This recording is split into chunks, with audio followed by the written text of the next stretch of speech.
Good evening, everybody. My name is Zach Ditmars from Fish Talk Magazine. Thanks for tuning in to another edition of Live with Lenny. Tonight we'll be discussing uncharted territory, fishing, and exploring new waters. Before we get started, I just want to thank our sponsor, Yamaha Outboards and Yamaha Right Waters in association with Coastal Conservation Association of Maryland. If you're interested in a repower or service for a Mid-Atlantic Yamaha dealer, hop on over to fishtalkmag.com/Yamaha and check out all these great service providers. All right. The man you've been waiting for, Mr. Lenny Rudo. How you doing? Hey, what's happening, Zach? How are you? I'm doing great. And excellent. You are back fresh from a big fishing adventure that I'm sure we're going to get into a little bit later. We are, and I tell you, that is what spurred the topic tonight. I just came off a week-long vacation in the Finger Lakes. We fished Lake Keuka. Last year we did Lake Seneca, and it is just so terrifically interesting to go to these completely new areas and fish in completely different ways for completely different species. And it just got me thinking about, some of the different adventures you and I have taken. We've gone to just completely new places. And it does take a different attitude if you want to be successful. It really does. Absolutely. We'll jump right into that. But I think we got a couple announcements first, right? I did want to mention to everybody, the Atlantic States Marine Fisheries Commission just met. No big giant news. They are talking about fiddling with the rockfish around the margins, I would say. No big giant changes are apparently in store at this point in time, so we can expect sort of status quo more or less for the immediate future. One thing that's interesting is they're talking about potentially making the regulations for redfish the same across all the Chesapeake Bay. And that would be really nice. That'd be really nice. Because right now, there's you got Virginia regs, Maryland regs, and PRFC regs, and it's very confusing. It's super confusing.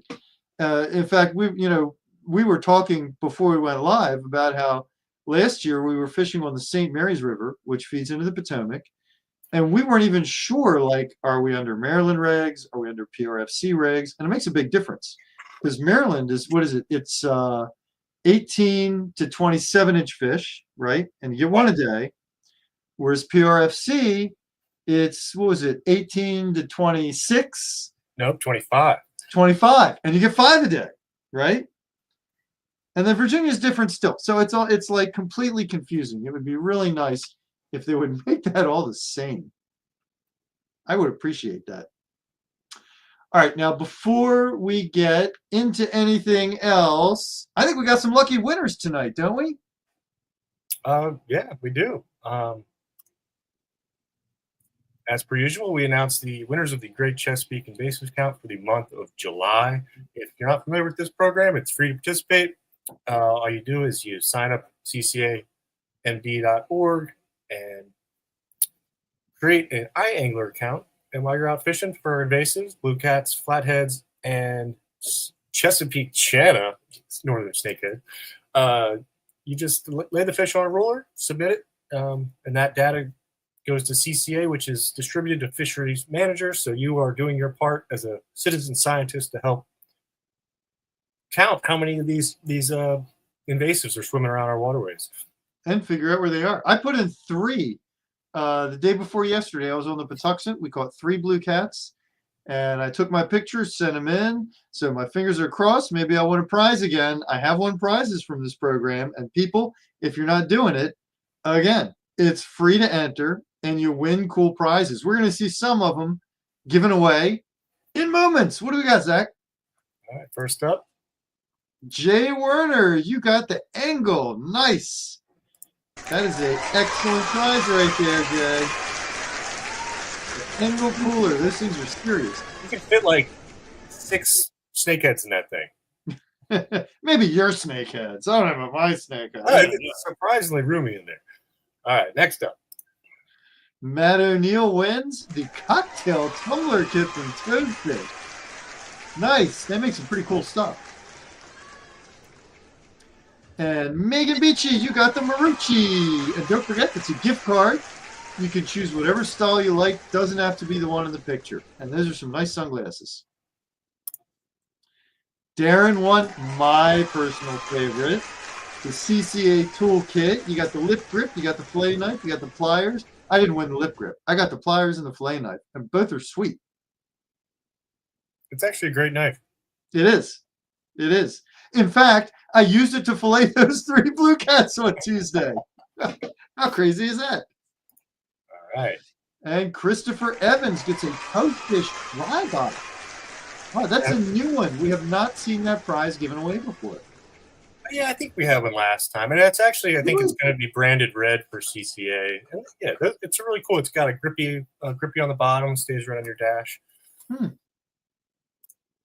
But wait, there's more. Oh, new Upper Bay prizes. What? What's going on here, Zach? Well, so new incentive to get out in partnership with Tochterman's in Baltimore and Maryland DNR. If you're fishing in the upper Bay. That's if you look at that map, it looks like it's basically from North Point State Park across to Colchester. So basically the back river and up to the Susquehanna. And if you enter into the GCIC while fishing in that zone, you get thrown in a raffle for a pretty cool Tochterman tackle box. So there'll be several of those given away each month for the next 4 months. Nice. What's a GCI ABCD? Right, What'd you say? speak invasive count. You confused me with that one. GCIC. Right okay, there, yeah. Right there at the top. See? Yeah, GCIC. I got it. Got it. Yep. Cool. Well, so, sign up, get out there, catch them up. Very nice. If anyone was watching last month, I ironically won, or coincidentally won the CCA trip with Fish the Potomac, Captain Owen, also Captain Tim Blanchard, and Captain Seth. And Captain Owen was from Capital Blues. So we went out Anacostia at the Yards Marina, and there was about 8 anglers, I think, and we switched boats halfway through. But by that time, we had already filled the coolers. I mean, we caught 50 plus blue cats. So if you want to get out and learn how to catch some blue cats, Capital Blues or Fish the Potomac are great places to start. And there is no shortage of blue cats on the Potomac, let me tell you. No doubt. And they were all eater size. There was no jumbos. Those tend to show. We got some of those in the colder months. I think we were out there in February. So I don't know where the big ones go, but I'm sure they're out there somewhere. Out there somewhere. Now, before we go into uncharted waters, I just realized I forgot one thing I wanted to do for announcements. And that is I want to mention people that our Fish for a Cure fundraising drive has now begun. If you want to help cancer patients at AAMC, please feel free to follow the link. We hope you'll make a donation in the name of Team Fish Talk Prop Talk. And of course, soon we will have our online auction coming up. We are doing it a little bit differently this year. We're using a different platform. We'll be telling you all about it. But we got some really cool stuff. And just today, local artist Fred Minaj stopped by and dropped off some paintings. Look at that tailing red.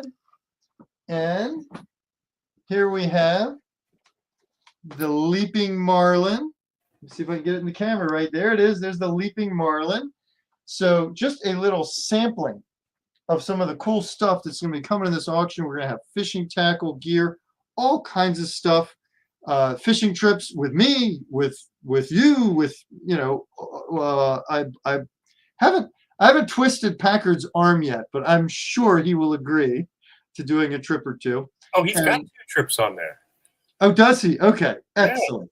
Yeah, he does. Excellent. One's going to be a redfish on the Pieca tank, I believe, and the other one's drug fishing at Mallows. So nice.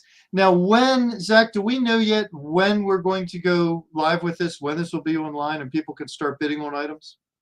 I think I'm going to set it up tomorrow, so we'll go live soon. Maybe by the 15th, and it'll run for 6 weeks, I think.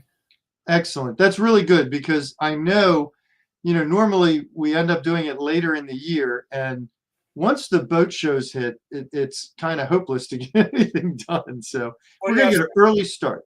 I was thinking of ending it right before the boat shows, and people can pick up their prizes at the show and come meet the teams as well. So nice. That'd be fun. Yeah. All right. So one more thing I wanted to mention. One more thing I'd like to interject. I'm sorry. Oh, go right ahead.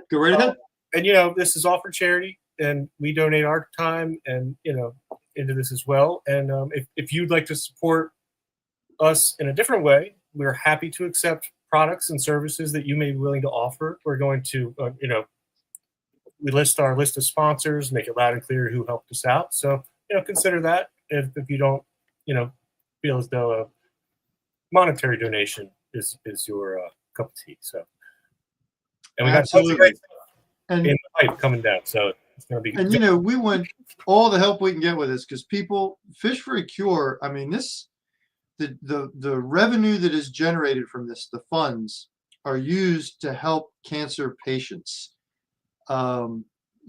We've been to the meetings, we've met some of these people.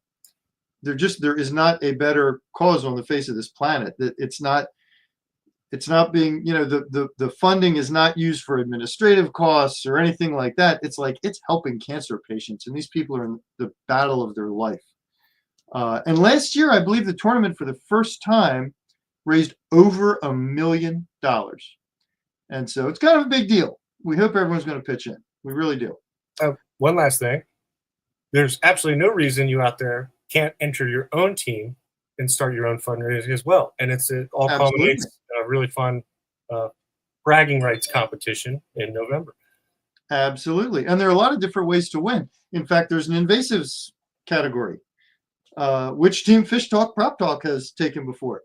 There's a 3-stringer rockfish category. There's a perch category. There's a bunch of ways to win. And like Zach said, you get some serious bragging rights. Of course, the biggest contest of all is who can raise the most for Fish for a Cure. Now, we're going to give away another prize tonight. Look at this, people. Chesapeake Bay Fishing Reefs 3 by Wayne Young, Fish Talk contributor. And that is a thick book, folks. There's a lot of intel in there. And the way we're going to pick a winner tonight, we're a little different than usual. It's going to be the first person who can correctly answer a question that I'm going to ask at a particular moment. And I'll let you know what it is. But we wanted to give away one of Wayne's books today because we also wanted to mention CCA has been working with Wayne. They've been working in conjunction to develop an online interactive mapping system that shows where all the different reefs and wrecks in the Chesapeake Bay are. It's not quite ready for prime time yet. They're ironing out the tech, but stay tuned. It's going to be pretty darn cool when that comes out because they're incorporating a bunch of the info that is in these books. And if you've ever read any of Wayne's articles or read any of his books, you know there is a ton of info in there, very specific info. So I'm looking forward to seeing that map. I can't wait till it comes out. All right, before we get to the first slide, we're going to start off with a little recap of the recent bite.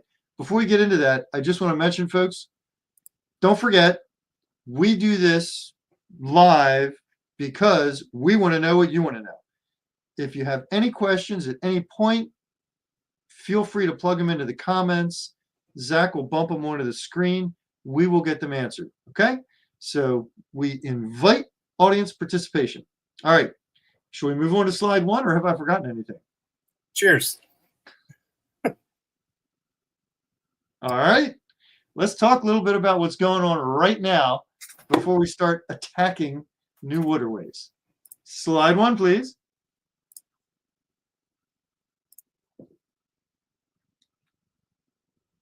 And here we go. Rockfish. Rockfish are back in. The recent cool down has improved the bite. There is, I would say, a really good early morning, late evening bite going on top water in the same zones that they were in before the shutdown. And there also is a little bit of a more extended bite for you jiggers, for you guys casting in moderately deeper water. The rockfish, I got one the night before last at Thomas Point Light, and it was an extraordinarily skinny fish. You could tell it was kind of beaten up by the heat of summer. But that is not most of what we're seeing. Most of what we're seeing is good, healthy fish, and there are decent numbers around. This cooler weather is definitely a good thing for them. I do want to mention, even in the cooler weather, let's remember, if fish are being let go, if they're over the slot, they're under the slot, let's try and keep them in the water as much as possible. If you want to take a pic, hold them up, smile for the camera, drop them right back in the water. Just keep it brief. And what I always say to folks is, hey, when you pull the fish out of the water, hold your breath. And then when you run out of breath, you know the fish has run out of breath, right? So then get them back in the water. All right, let's go to slide number 2, please. I find this really interesting. The bass bite, we've been getting lots of reports from lots of folks, has been pretty darn good. And it had held up through the heat of summer, but was becoming really limited to like that first hour, hour and a half of daylight. Now we're hearing more and more about bass being caught midday. One caveat.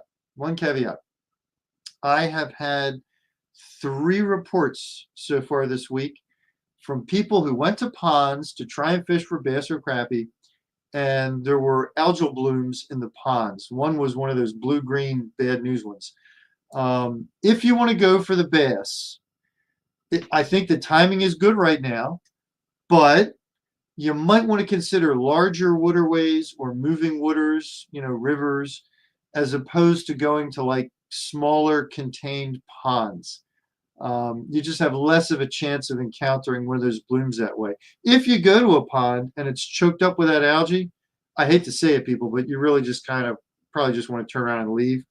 Most of the health danger from that stuff seems to be, more pets than people, right? When dogs drink the pond water, they can get sick. Hopefully you're not drinking the pond water, so you probably won't get sick. But when the ponds are all choked up with that algae, people aren't catching fish. So there you go. All right, next slide, please. Along the coast, the flounder bite has held up really well this summer. This is from Watch a Prig. And but we're hearing about it from pretty much all points, from Delaware clear on down through Virginia, both in the coastal bays and along the inshore wrecks and reefs. One of the really interesting things this year is we've been getting reports of flounder in the surf off Assateague. And, you can always pick up a flounder here and there in the surf, right? But there have been people targeting them and catching them repeatedly. And one gentleman who's been sending us pretty consistent reports, he got 5 in one morning of fishing. I don't care who you are or where you are. That's a lot of flounder to catch in a morning casting in the surf.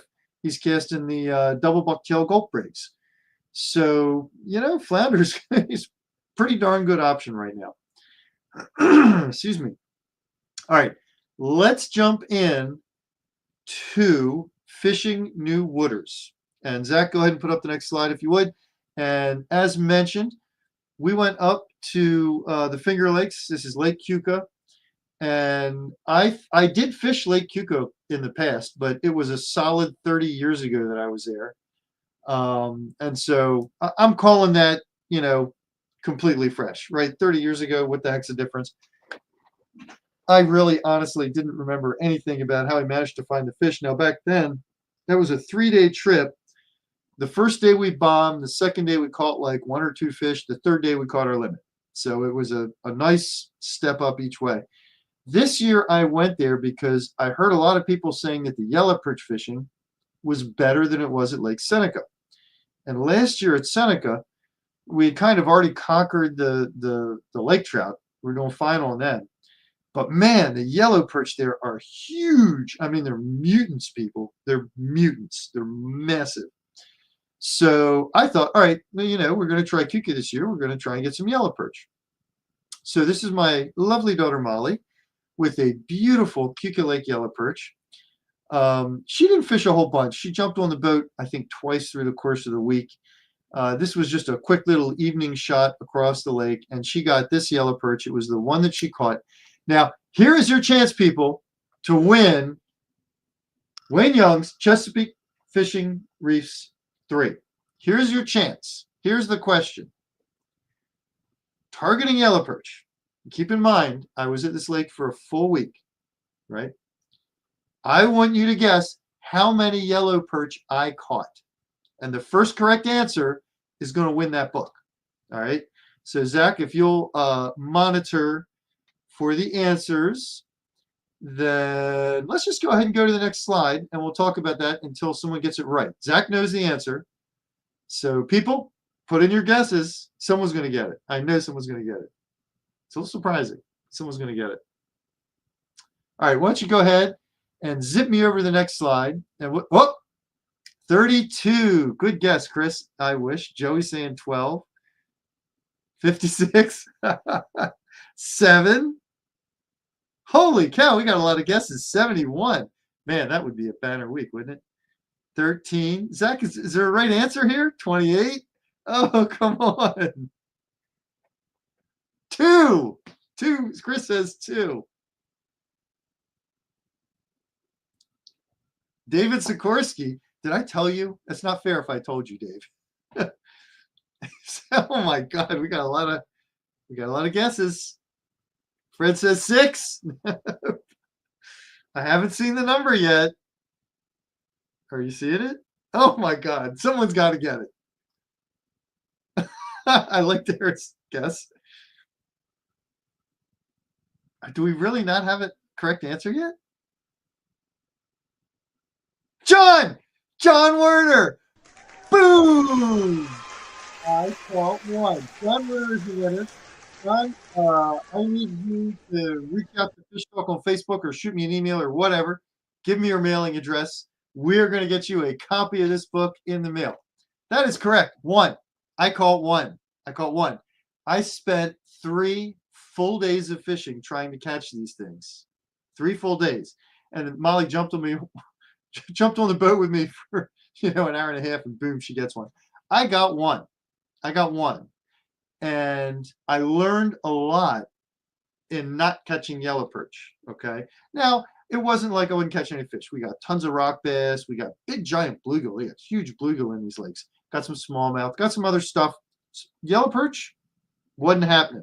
Why? Okay. And I figured out why on day 3.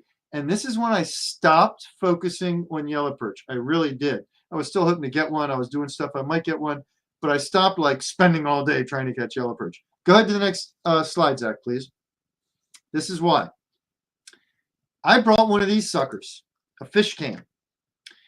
And you use these for ice fishing. I have mine for ice fishing. I threw it in the truck and I brought it up there because I thought, well, it's totally new territory. Maybe I'll get a chance to drop down and look at stuff. And I was constantly seeing good marks on the meter, lots of fish. And I kept pulling up these bluegill and these rock bass. I'm like, I know there got to be perch down there. And then lo and behold, I got a perch. And I'm like, okay, I know there are perch down there. I think it was day 3. Probably was day 3. Got really super calm because you can't really use these when it's windy. I mean, you can, but it's really tough. You got to back the boat. You really have to be able to drop it straight down, and you can't be drifting real fast or the cord pulls the camera up. But I got a chance to use it, and I had identified a half a dozen different spots where I was seeing fish. I was catching other fish, but not perch, and I wanted to scope them out. So I took this sucker out there, and what I discovered was in just about every spot I dropped it down, lots of rock bass, lots of bluegill, a perch. I saw a perch here and a perch there. Never a school of perch, never a bunch of perch, just a perch.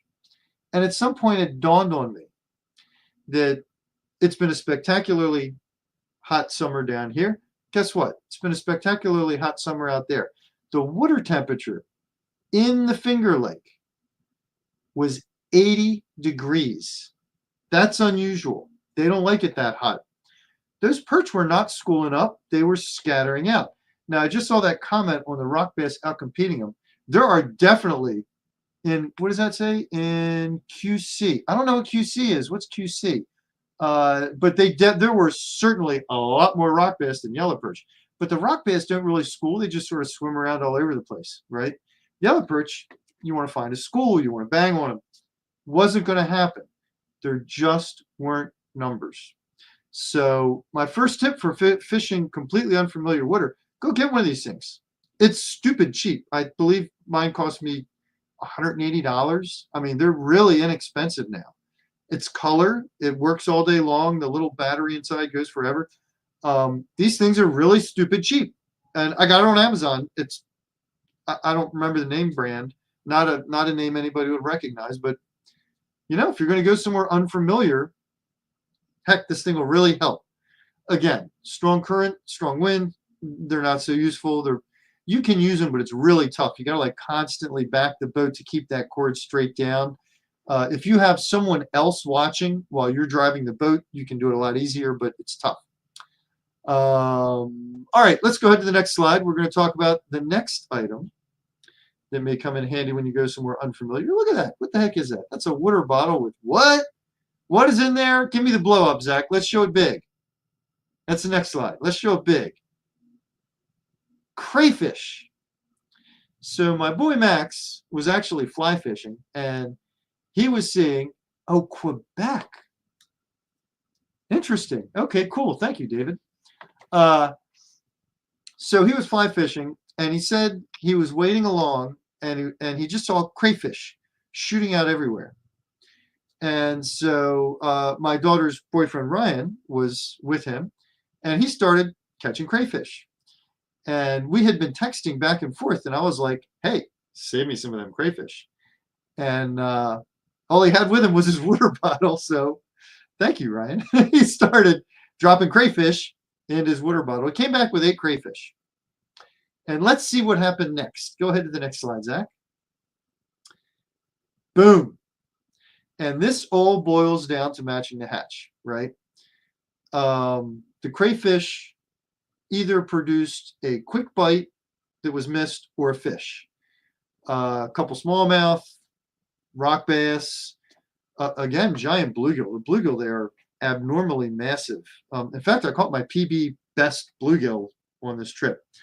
But what I wanted to point out here is, when you're somewhere new and you're looking around and you see something like a bunch of crayfish, that light bulb should go off. That light bulb should go off, and you should try and match the hatch. Now, I did not have, I love these Rebel We Crawl crayfish crankbaits. I've found in the past that they are just fantastic when there's smallmouth around and there are crayfish around. I didn't have them with me. I wished I had. If there was a tackle shop up there I could have run over to and grabbed one, I would have. Nearest tackle shop was 20 minutes away. But match the hatch. Look at what's going on. Match the hatch. All right, go ahead and take me to the next slide if you would, please. This one's critical. This little guy right here. This is a Clark spoon jig. Good Lord. Clark spoon jigging stick. It's a jigging spoon. Weighs an ounce. Sinks like a rock. But if you pull it quick, you can get it to sort of semi-plane and wobble on the surface. It's an excellent search bait. And last year at Seneca, this is what just obliterated the lake trout. So what happened after day 3 when I was like, oh my God, the yellow perch simply are not schooled up. They're widely scattered everywhere. It's not going to happen. What am I going to do? I reached for one of these.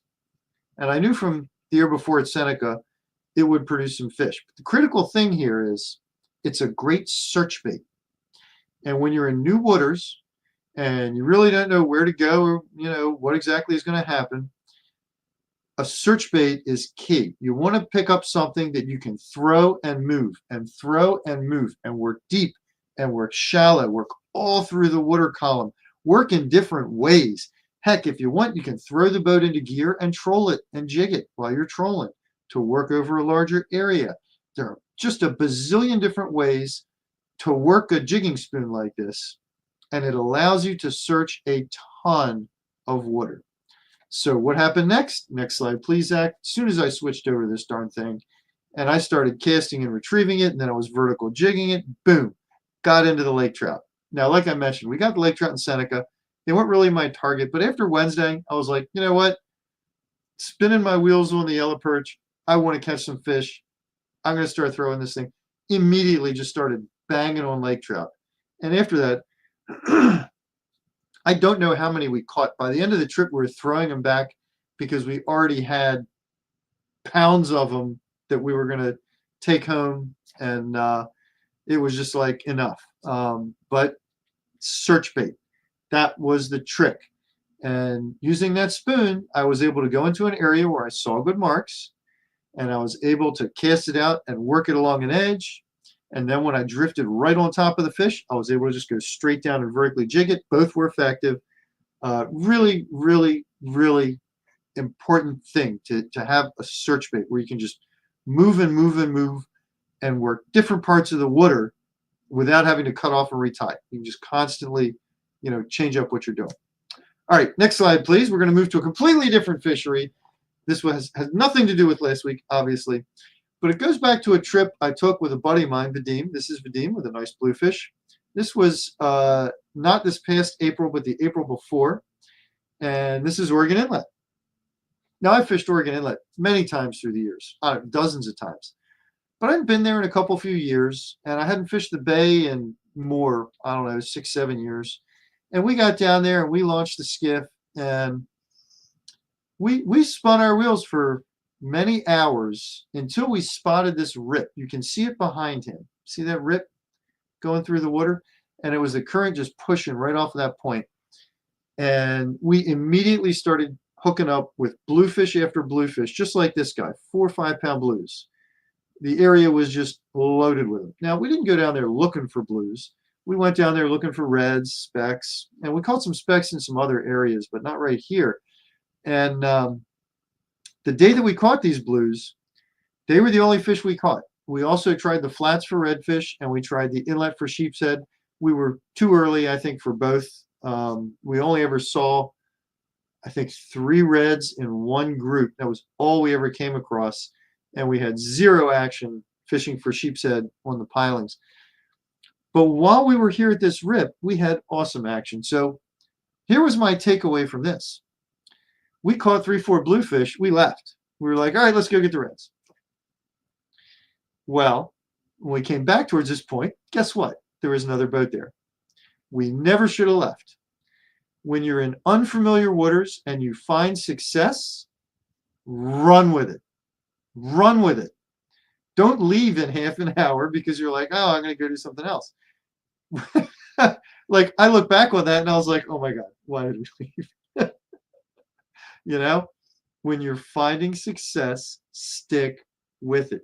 You don't know if one little move or one cast later is going to be the end of it, and you're going to be spinning your wheels again all day long, which is exactly what happened to us after we left this spot.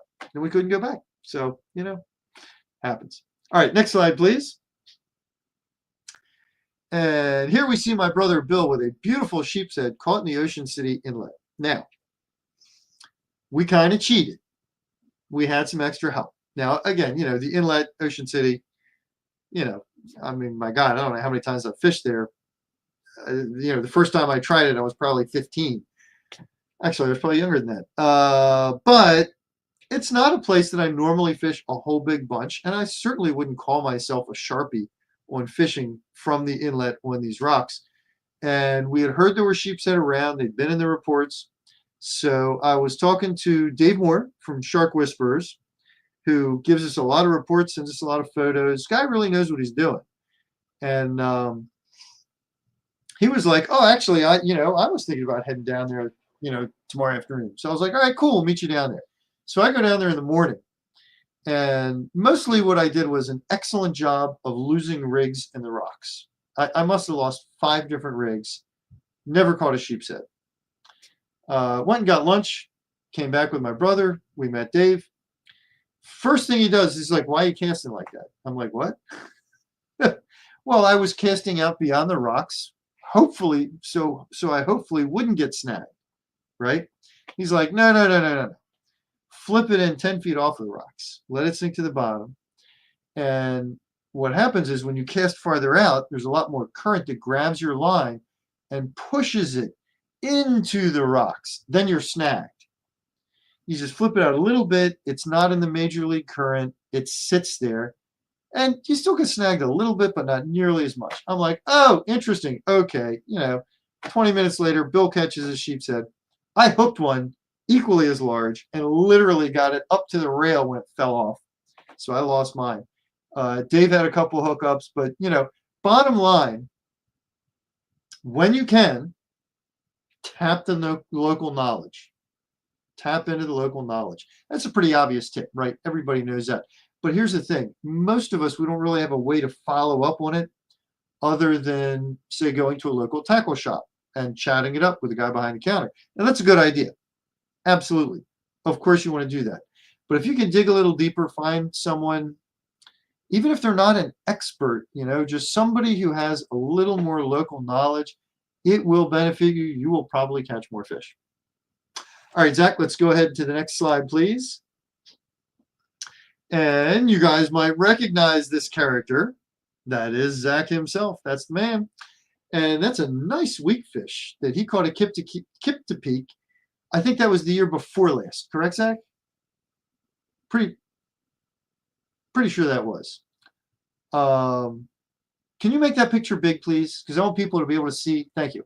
I want people to be able to see what you were using. So what you have here is a Tin Man Lures floating bucktail. And I've said many times, you people have heard me say it before, Zach has this like weird tick, constantly changing lures. Like, oh my God, he'll catch 3 fish on the same lure and then cut off and try something else. It's just like crazy to me, but he's always changing stuff.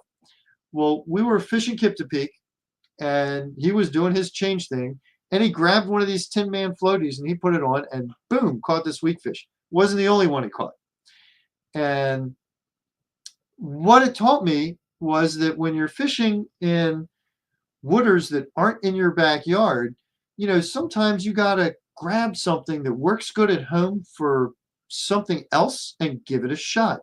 And this turned out to be a killer rig. We normally use this for like blue cats, right? It's a great blue cat rig. It's a good flounder rig. I never would have thought about it for weak fish. But, Zach being Zach, he just starts changing stuff up. He decided to try it. It works on other stuff. It works at home. And boom, he started catching weak fish. So, even, and I want to say specifically, even if locals say don't try it, try that stuff that works at home. And I add that because that Clark jigging spoon that I was showing you earlier, when I talked to the locals at Lake Seneca, when we first started fishing there, everybody was like, oh, you got to use live bait. Got to use live bait. You're never going to catch anything if you don't have live bait. You don't have downriggers. You can't troll with downriggers. You got to have live bait. And I was like, I don't know, man. The jigging spoons, they work on deep fish here. And there's lake trout are deep. I mean, you're talking 80, 100, 120 feet. And it's really hard to present a bait that deep, right? I went with the jigging spoon because it was something that I knew worked for me in other scenarios when fish were down deep. The locals were all about like, oh, you got to buy some saw bellies. That's what they would all say. You got to buy some saw bellies. Fish the saw bellies live. Grab something when you're trying to figure it out and you got something that works at home, give it a shot. Look what happened for Zach. All right, next slide, please. This one's going back to Lake Seneca. This is my son, Max. This is a really nice lake trout, as you can see. I mean, that thing's a horse. But the critical thing about this picture is if you look to the left of his head, 2 houses over, the triangular roof house, that's the house we were staying in. And the funny thing about this trip, this was not last year, but the year before. The funny thing about this trip, we burned all kinds of gas and ran for miles and miles up and down this lake trying to find the hot spots.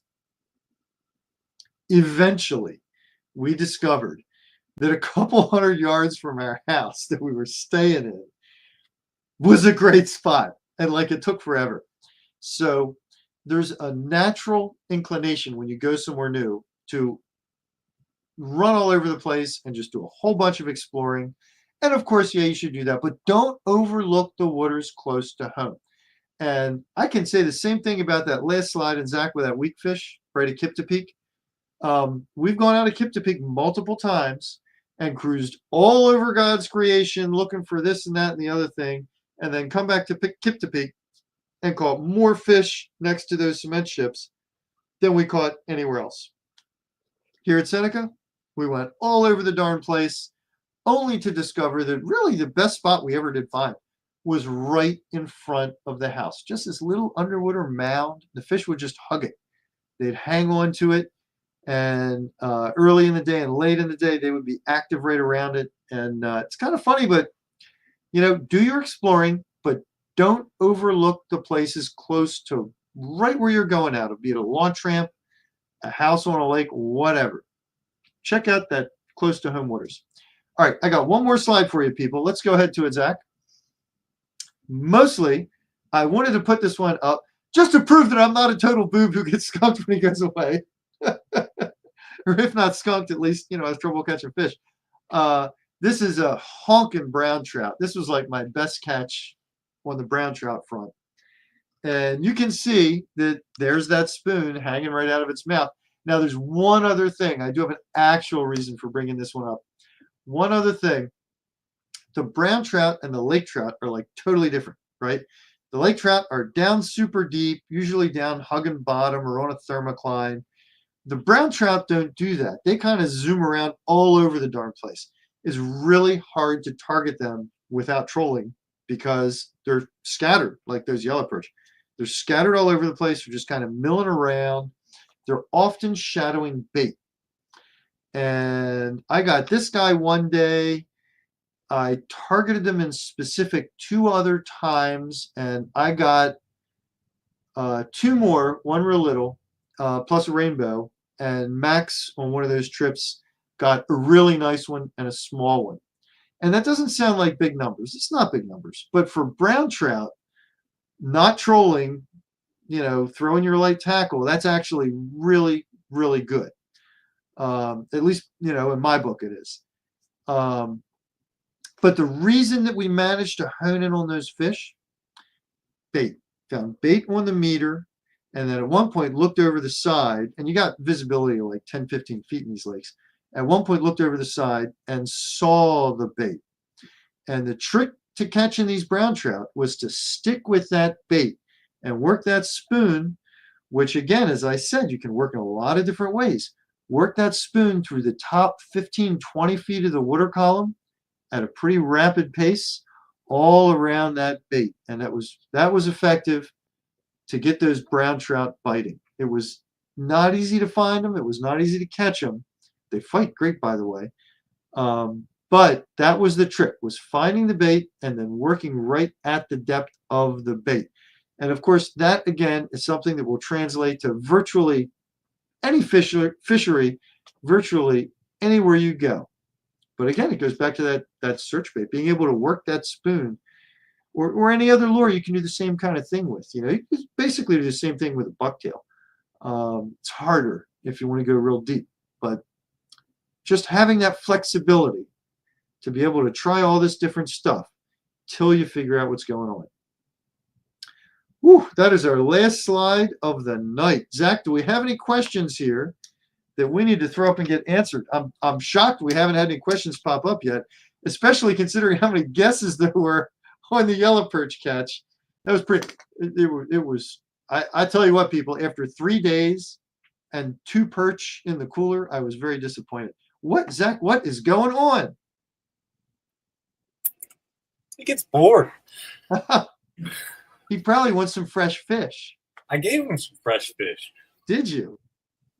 We don't have any questions. Is there anything anyone wants to know? Well, folks, if you have any questions, pop them in. We got a few minutes we can play with here. It can be about the current bite. It can be about the mystery places you're going to go and fish. We're headed back for Kipta Peak the week after next. I'm very excited. This is going to be the 3rd year in a row we did it, and there was like a 15-year gap in between the last time I had fished it and then when we went, all together. And it really is a cool place to fish. It's a really fun adventure. It's really different. It's really unique. And, again, you can go all over the place down there. There's a ton of options. But coming in at those cement chips, that's where I normally get them. And we're white perch. So there were not white perch that I know of in the lakes that I was at up there. Now, for white perch, do you mean white perch, the current bite? He probably means the current bite, because this year has been like the worst year in memory in most of the middle bay tribs. Some of the upper bay tribs have been okay. Some of the lower bay tribs have been okay. But like from the Patuxent to the Magathie has basically been a desert. I did hear one report in the last week of perch showing up in the West River. They were mixed in. Guy was catching them mixed in with croaker, but there were some perch there. The Magathy, it was dead early on, but it has picked up a good bit. The creeks of the Magathy, fish and docks, obviously better in the mornings and evenings. And once the sun's up, you got to be casting into the shade. But the Magathy has been producing some fish. Zach, have you found any in the Severn yet? I still have not heard a squat in the Severn. That's been pretty tough for me. Yeah, East Side, I haven't been hearing about them. Haven't been hearing about them in the Chop Tank, the Nanticoke, any of those rivers. The Patuxent, they've been, I believe, up. Have they been near the bridge, or that's been rockfish? There've been rockfish near the bridge. But the white perch, man, it's white perch have been tough in a lot of areas. A lot of areas. Up the packs in the creeks, I believe they're getting them. Walt saying, nice catfish talk. Thank you, Walt. We had, He's talking about the cat. I think he's talking about the cat. No. He's talking about catfish. Come on. Oh, action around pools. Charlie, the honest answer is I don't know. We have not gotten reports from up there recently, and I have been up there myself. If anybody else has been to pools recently, please chime in. Let Charlie know. Joe is saying, too many perch in the lower Patuxent. Well, Joey, maybe you got all the perch from like the Severn Southwest Road. Maybe they all went down there to the lower Patuxent because that, again, there's been a real dearth of them above there. Is there any such thing as too many perch? I don't know, man. I don't think so. What? All right. Zach just left. So we can't even get our questions up. What are you doing, Zach? What are you doing? Let the cat out. Oh, for gosh sakes. He didn't leave. Right, I thought maybe you were going fishing. All right. David's saying, don't you think the whole white perch being scarce is a very bad sign? Has this ever happened before? David, has it ever happened before? Not to my knowledge, not to this degree. I've watched it get worse and worse for like the last 5 years and progressively worse every year, at least around me. Of course, you're going to see, variations by geography. Do I think it's a very bad sign? Yes, I absolutely do. However, I got to add, I think it's really a sign of Mother Nature. White perch and rockfish are really quite similar fish in a lot of ways. They're closely related. Rockfish have had a horrible spawn the last 6 years in a row. Guess what? So have white perch.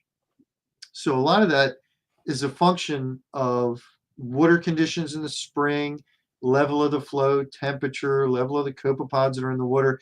When the rockfish have a really bad spawn year, the white perch generally do too. And as we all know, the rockfish spawns have been a big bummer for quite a while now. Guess what? You're going to have the same thing for the white perch. So I'm not sure there's really anything I want to point at other than the white perch. So Dave's saying the white perch are close relatives to rockfish. It's likely the lack of abundance has been caused by similar environmental. Exactly. That's exactly what I was. Yeah, exactly. And add in blue cats and gill nets. Yeah. So the blue cats, actually, I do seriously worry that the blue cats are having a significant impact on the white perch. And I say that because where I normally white perch in the spring, white perch fish during the run, I will often go to the upper Patuxent. It's close to home. So it's kind of my natural go-to spot. And in the areas where I normally catch tons of white perch, for several years now, I've been catching tons of blue cats, including during the perch run, catching some really monster big fish. The one was, it was either 42 pounds or 44 pounds. We did weigh it. It was 40 something. Monstrous fish. And guess what was in its belly? A pile of white perch that are trying to go spawn. So there's got to be some level of impact there. I can't say exactly what it is, but there's got to be a level of impact. So, yeah, the white perch have several things working against them, and we need that good spawn. Fingers are crossed that this year was a good spawn for both the rockfish and the white perch, but we've been seeing this for a number of years, and the fish that depend on the cool high water in the springtime to have a good spawn, they've been kind of out of luck. So Hopefully that will improve. Fred saying use fresh menhaden to catch cobia at the ships.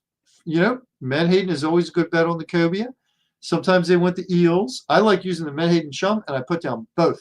And there are days when they only eat the menhaden, and there are days when they only eat the eels. So it's like, hard to predict. But that kind of jumps right back to one of the earlier things we were saying about matching the hatch. When the fish, are around, you got to match up what they're going to be eating. Kevin saying, worst white perch year I have had. What is weird is crabbing is good. I agree with that 100%. I had the best day of crabbing I've had in several years 2 weeks ago in Ramsey Lake, which is, right here near my house. And crabs were just flying into the boat right and left. And I haven't been able to catch a single white perch in Ramsey Lake all year. And normally I go down there about this time of day. I'll go down there multiple afternoons during the course of a week and jump on my crabbing skiff and just kind of putt around the edges, catch 10, 15, 30 white perch. No problem. Just throwing perch pounders. It's kind of the norm historically. This year I haven't caught one in there. And I've tried, 3, 4 times.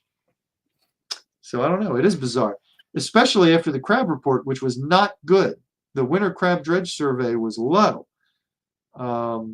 So man, it's a hard thing to figure out. It's like so hard to figure out the fish. And the moment you do, guess what? They're going to do something different. So I live right across the river from you, pretty much. And I moved into my creek 5 years ago, and I would just zip down to the pier for like half an hour in the evenings. I'd send you the pics, white perch all the time. Mm-hmm. 0 this year, 0. Last year, just a couple, but man, it's weird. It is. It is weird. Got another good question for you here. Josh is saying, any tips for the OC bays heading down this weekend? Yeah, Josh, we've been having real good reports from the bays behind OC. A number of things. Flounder have been going. The downside to flounder fishing in OC is like on a weekend, man, you better have be ready to shove the other boat off with one hand while you fish with this hand, because there are a lot of boats trying for them. If I were you, honestly, I'd try and get away from the pack, maybe go up behind Assateague off the airport there.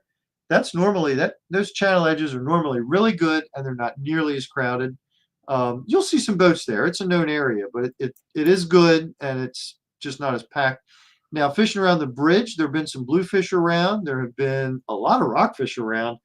It is like a needle in a haystack to find one in the slot down there. That slot is, 28 to 31. Is that right? 28 to 32. Don't take my word for it. Look it up. But it's a very tight little oceanic slot. So it's kind of a long shot to find a rockfish in there. But they are around. They've been at both bridges. They've also been at the 90 bridge. And like I say, the blues are around. You got a shot at sheep's head right now. Definitely have a shot at sheep's head. What else have we been hearing about from OC? Those are the major ones. But, those are good options, and there have been good reports. There's been a lot going on. All right. Well, people, we are approaching 0 hour. If you got any more big questions, get them in quick. Kevin saying, Southern Maryland's Bill Danson, my favorite celebrity, Harry Packard. Packard has become quite the fishing celebrity, I got to say. We were fishing together not too terribly long ago, and somebody was like, are you Harry Packard? And then it was really funny. We were fishing with Dylan Wooders, our reports editor, who's also becoming quite the fishing celebrity. And we're out of Poplar, and these folks told us that they had come to call Poplar Island Wooders Island after Dylan Wooders. So that's pretty cool. All right. Well, we've given everything away, people. We've covered all the bases. I hope you've enjoyed tonight's edition of Live with Lenny. We will be back next month, of course. And we've got a lot going on in the next month. There's a whole lot happening. So I hope people will tune in. I hope you enjoyed it. Zach, we got anything else to cover tonight? I think we're all good. I just popped up the link for our fishing reports that Dylan scours the bay for. They'll be live usually mid-morning, but always by noon on Friday. Absolutely. And I will say with pride while I'm knocking on wood, we've been doing this for what, over 8 years, and we have not missed that new deadline yet. We've come really close, and we've had the email go out 15 minutes late. But the reports have always been up, and Dylan has been a rock in that regard. He's just as reliable as they come. And he does a great job looking, scouring for those reports. So check them out, people. I hope you enjoyed Live with Lenny tonight. Thank you very much for tuning in. And thank you, Zach, for all your work and effort getting everything going here. No problem. See you out there.